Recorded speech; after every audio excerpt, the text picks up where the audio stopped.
রমাজানে এই কয়েকটা কাজ বেশি বেশি করার চেষ্টা করেন।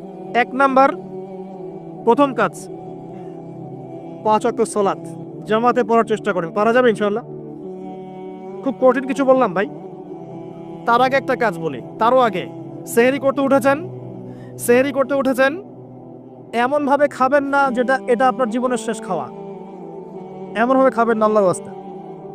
এই জায়গায় আপনি খাওয়া নিয়ন্ত্রণ করতে না পারলে প্রবৃত্তিকে নিয়ন্ত্রণ করতে পারবেন না। এটা দরজা। প্রবৃত্তি নষ্ট হওয়ার দরজা হচ্ছে এই পেট, মুখ আর পেট। যে পেটের দাস সে প্রবৃত্তিকে নিয়ন্ত্রণ করতে পারবে না। রমজান কি জন্যে আল্লাহ পাক না খেয়ে থাকতে বলছেন কেন? যাতে আপনি তাকওয়া অবলম্বন করতে পারেন, নফসটাকে কন্ট্রোল করতে পারেন।